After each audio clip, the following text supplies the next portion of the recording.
Vous êtes bien sur Grand Littoral TV, bienvenue à toutes et à tous dans cette nouvelle édition d'information de la Côte d'Opale. Dans l'actualité, on prend d'abord la direction d'Elfaux, près de Saint-Omer. On parle de ce projet d'implantation de 5 éoliennes sur la commune, un projet qui est d'ailleurs toujours au point mort, plusieurs mois après l'enquête publique, notamment à cause d'une pétition qui a été lancée contre le projet qui a été signé par 612 personnes sur les 700 foyers que compte la ville, ainsi qu'un rassemblement de riverains dernier. Alors le maire se dit de plus en plus pessimiste de voir un jour les éoliennes tourner juste au-dessus de sa ville. Le commissaire enquêteur, lui, a pourtant déjà validé le dossier, il se trouve actuellement en préfecture. C'est elle qui devra prendre la décision dans les mois à venir. Mais en cas de validation, il ne fait aucun doute pour le maire d'Elfaux, Francis Marcand, que les opposants au projet feront appel et que ce projet va donc traîner dans le temps.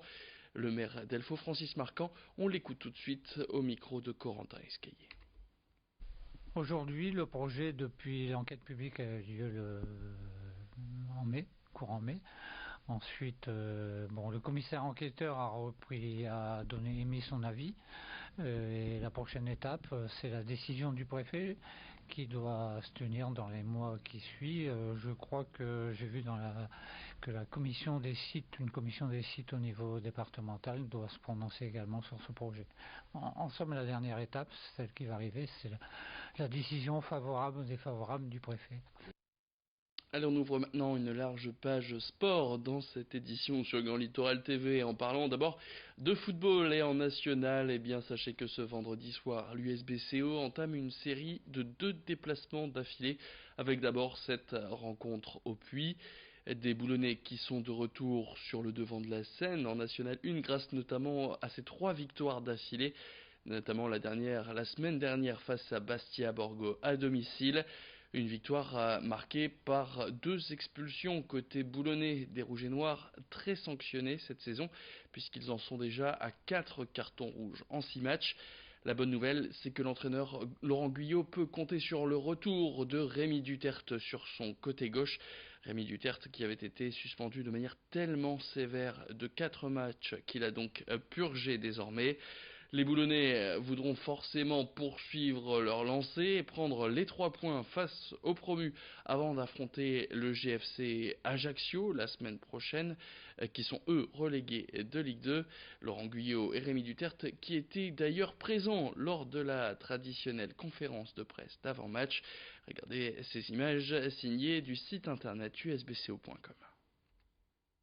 On en a parlé avec les joueurs, on en a parlé avec le groupe parce que même si pour celui de Randall, il y a une faute énorme avant avec un joueur qui s'accroche à son maillot sur plusieurs mètres et que l'arbitre ne le signale pas, ce qui provoque l'énervement. Mais je dirais que l'énervement, il doit pas, malgré la frustration et l'injustice, il ne doit pas arriver. Donc voilà, il y a différents cas de figure sur des suspensions.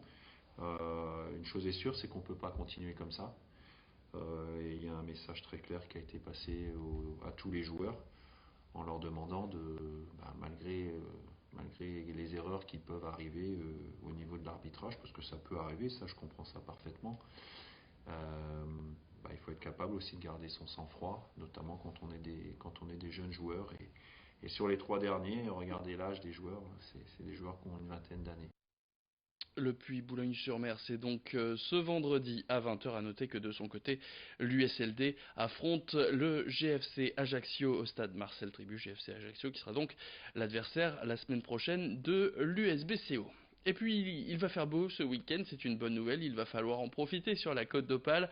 Un grand soleil entre 20 et 22 degrés pour les maximales de ce samedi et dimanche. Alors pour en profiter, il est possible évidemment de se reposer sur la plage ou de faire des activités, voire même de se baigner pour les plus courageux. Il y en a d'autres qui profitent beaucoup de ces longues étendues de sable fin, ce sont les pratiquants du char à voile. Par exemple, au Touquet Paris Plage, ils sont de plus en plus nombreux à venir s'essayer à ce sport de glisse. Regardez plutôt. 12 km de sable fin, du vent, une marée basse, le cadre est idéal pour pratiquer le char à voile. L'activité phare du Touquet Paris Plage. Nous avons les plus grands marnages de France, c'est-à-dire les plus grandes amplitudes de marée qui laissent apparaître une surface exploitable pour des engins à voile sur un sable ferme et un sable qui se prête tout à fait à la pratique de cette activité liée au vent. Un sport extrême auquel ces personnes sont venues s'initier. Le cours dure 2 heures.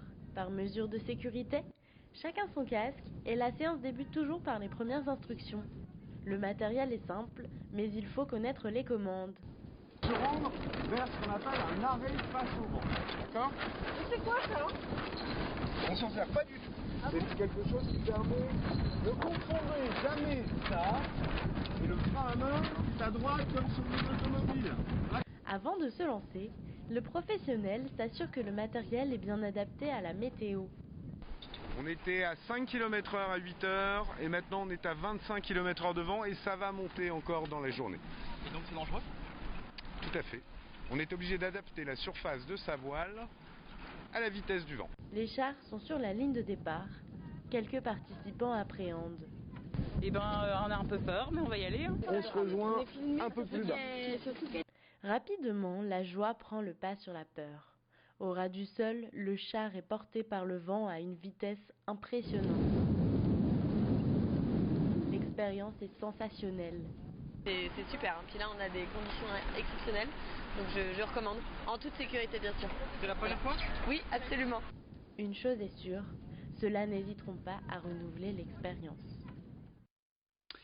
Et puis pour être complet sur le sport dans la Côte d'Opale, un dernier mot de handball. En bref, après une première défaite la semaine dernière à Nantes, l'USDK l'a emporté ce mercredi soir face à Ivry 26-22. Un premier succès à la maison important pour des Dunkerquois qui vont avoir 2 déplacements consécutifs dans leur calendrier. C'est la fin de cette édition, merci à toutes et à tous de l'avoir suivi. Tout de suite sur Grand Littoral TV, la météo. Quant à moi, je vous donne rendez-vous dans le prochain quart d'heure pour un nouveau flash d'information.